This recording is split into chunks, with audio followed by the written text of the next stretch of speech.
Hello दोस्तों, मैं संजीव। आप सभी का विद्या पॉइंट में स्वागत है। हम बात कर रहे थे प्राचीन इतिहास के ऊपर। और प्राचीन इतिहास में हम लोगों ने अच्छे से कवर कर लिया था वैदिक काल। और वैदिक काल से पहले हम लोगों ने कवर किया था सिंधु घाटी सभ्यता। तो सिंधु घाटी सभ्यता और उससे रिलेटेड एमसीक्यू भी हम लोग अच्छे से लगा लिए थे। जो वीडियो नहीं देखे हैं, मैं डिस्क्रिप्शन में लिंक दे दूंगा, एक बार जरूर देख लेना। और कल हम लोगों ने अच्छे से बात किए थे वैदिक काल के बारे में, यानी वेद के बारे में बात किए थे।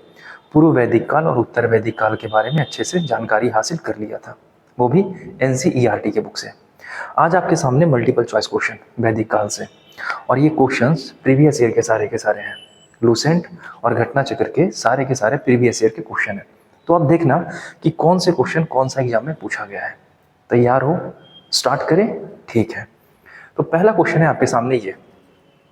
क्वेश्चन अच्छे से पढ़ना, अच्छे से आंसर देना। निगेटिव मार्किंग यहाँ 1/3 रहने वाला है। पहला क्वेश्चन, आर्य शब्द का शाब्दिक अर्थ क्या होता है? तो आर्य शब्द का शाब्दिक अर्थ क्या होता है, इससे पहले आप हमें ये बताओ कि आर्य कहाँ से आए थे। तो आर्य आए थे सेंट्रल एशिया से, यानी मध्य एशिया से आए थे। ठीक है। और आर्य मध्य एशिया से आकर भारत में किस क्षेत्र में बसे थे? तो आर्य बसे थे सप्त सिंधु प्रदेश के क्षेत्र में, यानी पंजाब के क्षेत्र में बसे थे सबसे पहले। तो आप हमें ये बता देना कि आर्य मध्य एशिया से आए थे, ये किसने कहा था? इसका आंसर आप हमें कमेंट में देना। और इसका आंसर क्या होगा? तो इसका आंसर होगा, आर्य का अर्थ होता है श्रेष्ठ या कुलीन। आर्य अपने आप को सभ्य समझते थे, वे संस्कृत बोलते थे, वे ग्रामीण क्षेत्र में रहते थे, पशुपालन और कृषि करते थे, है ना। और झुंड बनाकर वो भारत में आए थे और दशरथ का युद्ध करते हैं परूसनी नदी के किनारे, जिसे वर्तमान में रावी नदी के नाम से जाना जाता है। तो पहला क्वेश्चन आपका सही हुआ होगा, तो लाइक भी कर देना। अगले क्वेश्चन पे चलते हैं।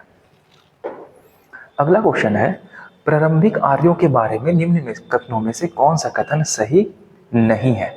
अच्छा, ये देखना, ये किस एग्जाम में पूछा गया है। हर एग्जाम में कोई ना कोई क्वेश्चन पूछा ही गया है वैदिक सभ्यता से। तो आंसर क्या होगा? अच्छे से क्वेश्चन पढ़ना, यहाँ नहीं पूछ रहा है। तो पहला ऑप्शन में वे संस्कृत बोलते थे, तो हम तो आपको पहले ही बताए थे कि वो संस्कृत बोलते थे, तो पहला सही है। वे घुड़सवारी करते थे, बिल्कुल हाँ। आप लोगों को हमने कल बताया था कि वे अश्वमेध यज्ञ करते थे, वाजपेयी यज्ञ किए थे और राजसूय यज्ञ किए थे। तीनों यज्ञ के बारे में हम लोगों ने अच्छे से देखा था, है ना। सबसे लंबा समय तक चलने वाला यज्ञ कौन था? ऑप्शन में ये है राजसूय, दूसरा है वाजपेयी और तीसरा है अश्वमेध। इनमें से कौन सा ऐसा यज्ञ है जो सबसे लंबे समय तक चलता था? इसका आंसर आप हमें कमेंट में देना। यानी क्वेश्चन के ऊपर मैं आपको एक क्वेश्चन दे दिया। वे कई झुंड में भारत आए थे, बिल्कुल हाँ जी, वो झुंड में आए थे। वे नगरों में निवास करते थे? नहीं, वे नगरों में नहीं, वे ग्रामीण क्षेत्र में निवास करते थे, है ना। ग्रामीण सभ्यता थी, जबकि सिंधु घाटी सभ्यता शहरी सभ्यता थी। आंसर होगा ऑप्शन डी। आगे चले? ठीक है। अगला क्वेश्चन, और जो मैं क्वेश्चन आपसे पूछ रहा हूँ, कोशिश करना कि कमेंट में आंसर जरूर देना, ठीक है। अगर आपका वेद कंप्लीट है तो, और नहीं कंप्लीट है तो मैं डिस्क्रिप्शन में लिंक दे दूंगा। 3 वीडियो है वेद पे। पहले हम चारों वेद के बारे में बात किए थे, इसके बाद हम पूर्व वैदिक काल के बारे में बात किए थे, और उसके बाद हम लोगों ने उत्तर वैदिक काल के बारे में बात किए थे। वीडियो अच्छे से देख लेना। और अगर किसी को ऑफलाइन क्लासेस करना हो तो 8 से 10 क्लासेस चल रही है, दिए गए नंबर पे कॉल कर सकते हो, क्लासेस फ्री है।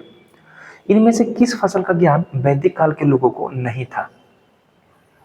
सिंधु घाटी सभ्यता में देखे तो कि सिंधु घाटी सभ्यता के लोग 9 प्रकार के फसल उगाते थे, है ना। यहाँ कौन सा ऐसा फसल है जिसकी जानकारी वैदिक काल के लोगों को नहीं था? जौ। जौ को यब के नाम से जाना जाता था, आपको याद होगा, तो इसको तो जानते थे। गेहूं को भी जानते थे, और चावल को ब्रीह कहा जाता था, है ना। तंबाकू, तंबाकू पुर्तगाली लाया है ना भारत, है ना। भारत में पुर्तगालियों ने तंबाकू लाया था, अनानास लाया था, स्वीट पोटैटो लाया था, आलू लाया था। ये सारे पुर्तगालियों के द्वारा लाया गया है। अगर कपास के बारे में बात करें तो कपास सबसे पहले सिंधु घाटी की देन थी, है ना, जो दक्कन के पठार के क्षेत्र में उपजाया जाता था। काली मिट्टी प्रचुर मात्रा में कपास के लिए है। आगे, उत्तर वैदिक काल के वेद विरोधी और ब्राह्मण विरोधी धार्मिक अध्यापकों को किस नाम से जाना जाता है?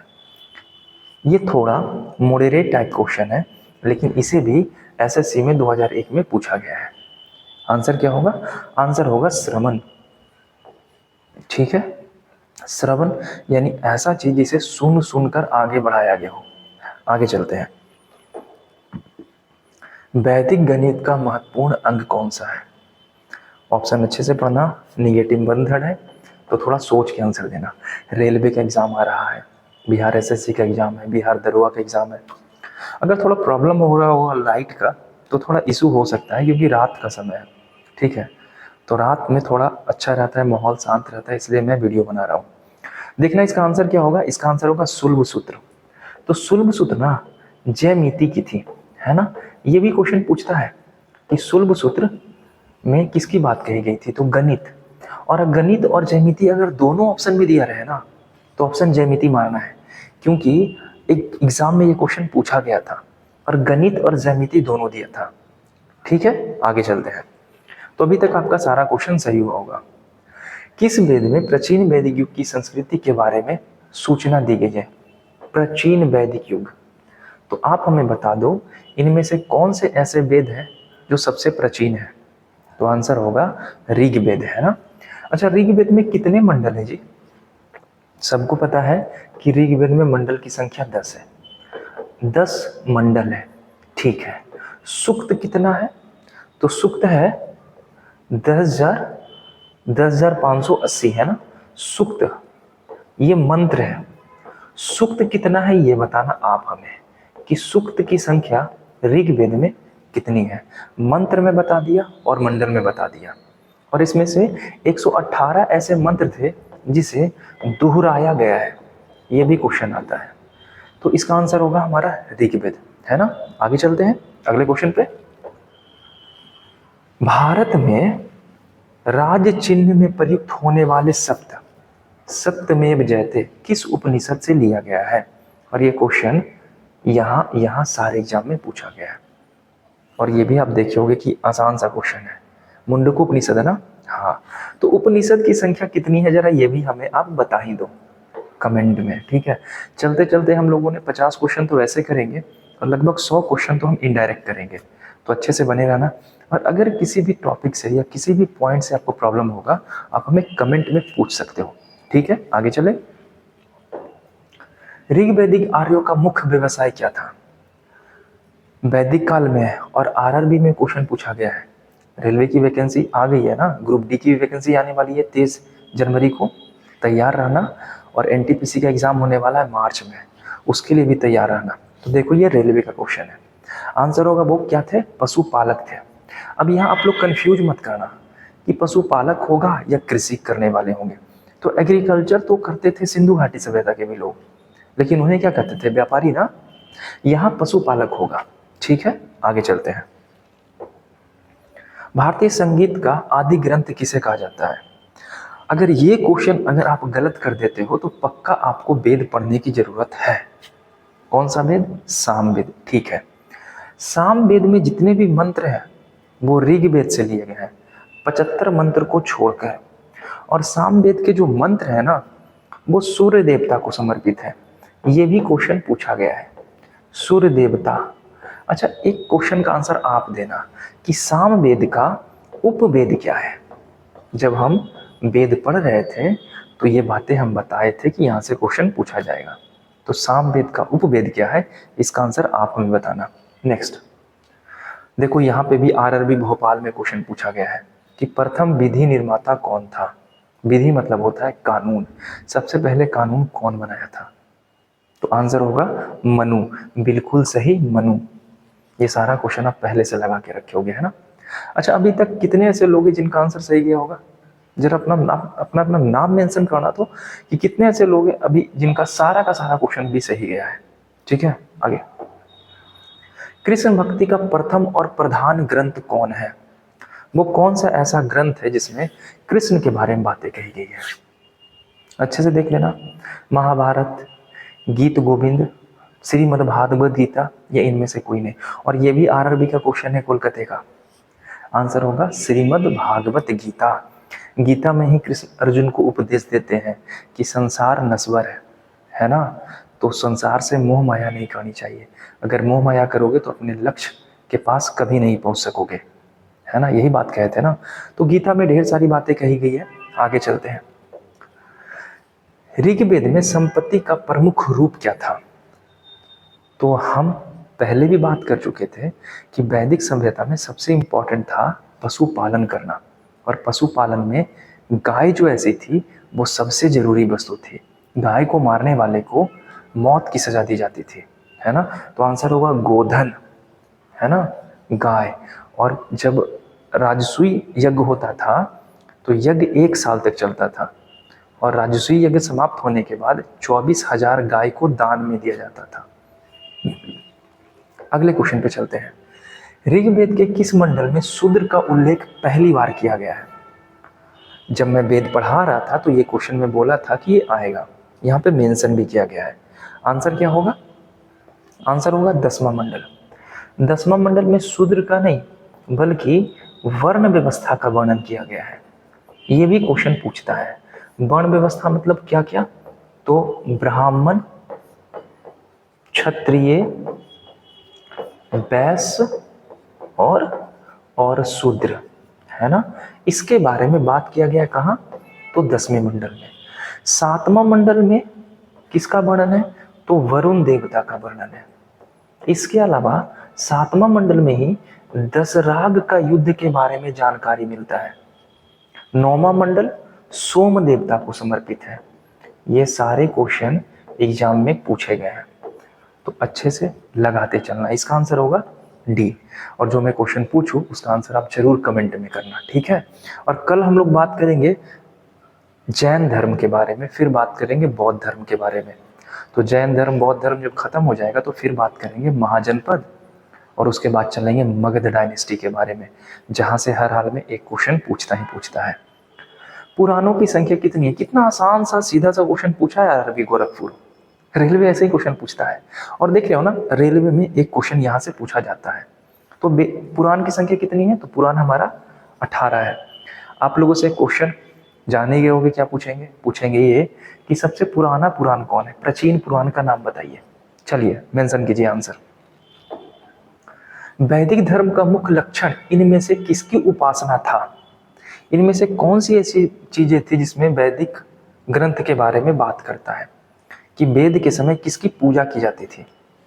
पशुपति तो आंसर मारना भी मत, सिंधु घाटी सभ्यता में देखे थे, अदशिव का रूप था जिसके चारों ओर हाथी, बैल, गेंडा, बाघ और पैर के नीचे 2 हिरन था, है ना। तो पशुपति तो होगा नहीं। देवी माता के बारे में बात भी मत करना, और त्रिमूर्ति के बारे में भी बात मत करना। ब्रह्मा विष्णु महेश बाद में ये आएंगे। प्राकृतिक पूजक थे ये, ठीक है, प्रकृति की पूजा करते थे। जैसे वरुण देवता, इंद्र देवता, अग्नि देवता।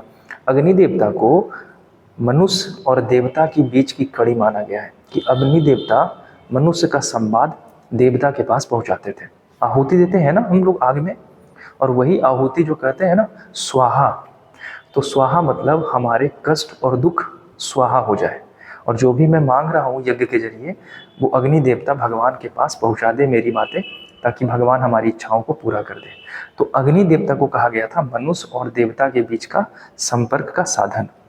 नेक्स्ट, किस देवता के लिए ऋग्वेद में पुरंदर शब्द का इस्तेमाल हुआ है? सबको पता होगा, जितने भी लोग वेद पढ़ के रखे हैं ये क्वेश्चन तो पक्का आता है। देखो ये भी आरआरबी में पूछा गया है। इंद्र को कहा जाता है ना, पुरंदर कहा जाता है इंद्र को। पुरंदर मतलब होता क्या है जी?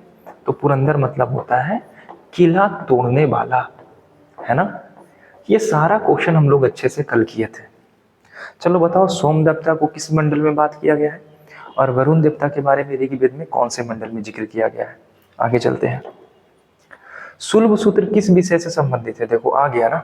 अब देखो मैं बताया था ना कि गणित भी दे देगा आपको और ज्यामिति भी दे देगा। आंसर क्या माना है? ज्यामिति। और देखो आरआरबी इलाहाबाद ये क्वेश्चन पूछा है, तो रेलवे ऐसे ही क्वेश्चन पूछेंगे। अगर आप गणित कर दिए तो गलत हो जाएगा, आंसर होगा ज्यामिति यानी ज्योमेट्री, है ना, 2 डायमेंशन फिगर। नेक्स्ट क्वेश्चन पे चलते हैं। अस्तो माँ सदगम्य, तमसो माँ ज्योतिर्गमय, मृत्यु में अमृतम गम्य कहाँ से लिया गया है? ये बात कहाँ से लिया गया है? उपनिषद से, वेदांग से, महाकाव्य से या पुराण से? तो इसका क्या होगा आंसर? इसका आंसर होगा वेदांग, यानी वेद से लिया गया है।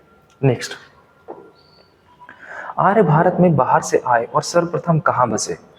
स्टार्टिंग में ही मैं आपको बता दिया था इसका आंसर। चलो इसका आंसर दो, क्या होगा? बिल्कुल सही, पंजाब होगा। 5 नदियों की भूमि पंजाब कहा जाता है। ठीक है, आगे चलते हैं। आरंभिक वैदिक साहित्य में सर्वाधिक वर्णित नदी कौन सी है? कौन सी ऐसी नदी है जिसके बारे में सबसे अधिक बात की गई है? सिंधु, सदुत्री। सदुत्री मतलब कौन सी नदी होती है? सदुत्री कहा जाता है सतलज को। ठीक है, सरस्वती या गंगा। तो सबसे अधिक बार जिक्र किया गया है सिंधु का, लेकिन सबसे पवित्र नदी अगर पूछा जाए तो पवित्र नदी होगा हमारा कौन? पवित्र नदी होगा हमारा सरस्वती। ठीक है, आगे चलते हैं। उपनिषद काल के राजा अश्वपति कहाँ के शासक थे? और देखो यहाँ पे यूपीपीएससी में क्वेश्चन पूछा गया है, और ये क्वेश्चन थोड़ा डिफिकल्ट और मॉडरेट लेवल का क्वेश्चन है। कहाँ के थे? कैकेयी के थे। बिल्कुल सही आंसर होगा कैकेयी। नेक्स्ट, अध्यात्म ज्ञान के विषय में नचिकेत और यम का संवाद किस उपनिषद में दिया गया है? नचिकेत और यम जो आपस में बात विचार किए थे उसको कहाँ पे संकलित करके रखा गया है? और ये भी क्वेश्चन पूछा गया है यूपीपीसीएस में, और यूपीएससी में ये क्वेश्चन पूछा गया था 1997 में। कंठोपनिषद बिल्कुल सही आंसर होगा कंठोपनिषद। नेक्स्ट, वैदिक नदी कुंभा का स्थान कहाँ निर्धारित किया गया? कुंभा कहाँ की नदी थी? तो मैं कल आपको बोला था कि कुंभा और कुर्रम दोनों अफगानिस्तान की नदियां थी, तो आंसर होगा अफगानिस्तान। और ये भी यूपीपीसीएस का क्वेश्चन है। अगले क्वेश्चन पे चलते हैं। कपिल मुनि द्वारा प्रतिपादित दर्शन कौन सा है? कपिल मुनि किस दर्शन के प्रतिपादक थे? सांख्य दर्शन होगा, है ना, सांख्य दर्शन। आगे, भारत के किस स्थल की खुदाई से लौह धातु के प्रचलन का प्राचीनतम प्रमाण मिला है? तो अब हम आ गए हैं लौह युगीन सभ्यता। सिंधु घाटी कांस्य युगीन सभ्यता थी, और उससे पहले ताम्र युगीन सभ्यता थी। आंसर क्या होगा? आंसर होगा अतरंजी खेड़ा। अतरंजी खेड़ा कहाँ था? तो ये यूपी के क्षेत्र में था। ठीक है, आगे चलते हैं। चरक संहिता नामक पुस्तक किस विषय पर लिखा गया था? चरक के द्वारा लिखा गया था चरक संहिता, और ये पुस्तक लिखा गया था चिकित्सा पे। तो आंसर होगा ऑप्शन सी। अभी तक आपका सारा सही हुआ है तो बहुत अच्छा है। निगेटिव मार्किंग है, थोड़ा ध्यान रखना। और जिनको हिंदी में प्रॉब्लम है, इंग्लिश है, करते चले जाना। यज्ञ संबंधित विधि विधानों का पता चलता है किससे? यज्ञ, ऋग्वेद, सामवेद, ब्राह्मण ग्रंथ या यजुर्वेद? तो जब हम यजुर्वेद पढ़ रहे थे तो आपको बताए थे यजु का मतलब होता है यज्ञ, तो आंसर होगा यजुर्वेद। यजुर्वेद में यज्ञ, कर्मकांड, है ना, ये सारी बातें यजुर्वेद में शामिल की गई है। सामवेद में तो बात किया गया है 7 सुर का, है ना। ठीक है, आगे चलते हैं। वैदिक युगीन सभा, सभा क्या था? सभा किसे कहा जाता था? गांवों के व्यवसायिक लोगों की संस्था थी सभा, राज दरबार होता था, मंत्री परिषद होती थी, या राज्य के समस्त लोगों की एक राष्ट्रीय सभा थी? सभा जैसे संसद होता है ना, तो संसद में मंत्री लोग बैठते हैं, वैसे ही सभा और समिति हुआ करता था, और सभा में बैठते थे मंत्री परिषद। और सभा और समिति को प्रजापति की 2 पुत्रियां कहा गया है अथर्ववेद में, और जिसके लेखक अथर्वा ऋषि थे, है ना। आगे चलते हैं। वैदिक युग में प्रचलित लोकप्रिय शासन प्रणाली थी। वैदिक युग में जो शासन प्रणाली थी वो कैसी थी? निरंकुश, प्रजातंत्र, गणतंत्र या वंशानुगत? क्या आंसर होगा? अब यहाँ पे से ना आप थोड़ा गड़बड़ाओगे, क्योंकि क्वेश्चन का लेवल थोड़ा थोड़ा बढ़ता चला जाएगा। आंसर हुआ गणतंत्र। उस समय गणतंत्र था। 16 महाजनपद पढ़ेंगे तो एक महाजनपद आएगा वज्जी। वज्जी महाजनपद भी हमारा गणतंत्र महाजनपद था, जिसकी राजधानी वैशाली थी। सबसे प्राचीन वेद कौन सा है? कितना हल्का सा क्वेश्चन आ गया ना। सबसे प्राचीन वेद कौन सा है? ऋग्वेद है। चलो ये बता दो, ऋग्वेद में जो 10 मंडल है उनमें से कौन से ऐसे मंडल हैं जिसमें कृषि की जानकारी मिलती है? चलो जरा एक काम करना, इसका आंसर जरा कमेंट में देना। तो ऋग्वेद के किस मंडल में कृषि की जानकारी मिलती है? ठीक है, तो अगला क्वेश्चन आपसे पूछा जा रहा है, निम्नलिखित में से कौन भारतीय दर्शन की आरंभिक विचारधारा थी? भारतीय दर्शन की आरंभिक विचारधारा इनमें से कौन सी थी? आंसर क्या होगा? आंसर होगा सांख्य। सांख्य दर्शन आरंभिक दर्शन की विचारधारा थी। आगे चलते हैं अगले क्वेश्चन पे। सांख्य, योग, न्याय, वैशेषिक, मीमांसा और वेदांत, इन 6 विभिन्न भारतीय दर्शनों की स्पष्ट रूप से अभिव्यक्ति कब की गई? ऑप्शन है वैदिक युग, गुप्त युग, कुषाण युग या मौर्य युग। तो आंसर क्या होगा? आंसर होगा वैदिक युग। वैदिक युग में इसे सारा का सारा संकलित किया गया था। ये क्वेश्चन सीपीयू में पूछा गया है। अगले क्वेश्चन पे चलते हैं। निम्नलिखित में वह दस्तकारी कौन सी है जो आर्यों के द्वारा व्यवहार में नहीं लाई गई थी? यानी इनमें से कौन सी ऐसी चीज है जो आर्य नहीं जानते थे? ऑप्शन अच्छे से पढ़ना। मृतभांड, आभूषण, बढ़ईगिरी या लुहार। तो आंसर होगा बिल्कुल सही, लुहारगिरी। लोहे से परिचित थे लेकिन लुहारगिरी के बारे में कहीं प्रमाण नहीं मिला है। आगे चलते हैं। जेपीएससी में पूछा गया और यूपीएससी में भी ये क्वेश्चन पूछा गया है, रिपीट किया गया है। जादुई माया और वशीकरण।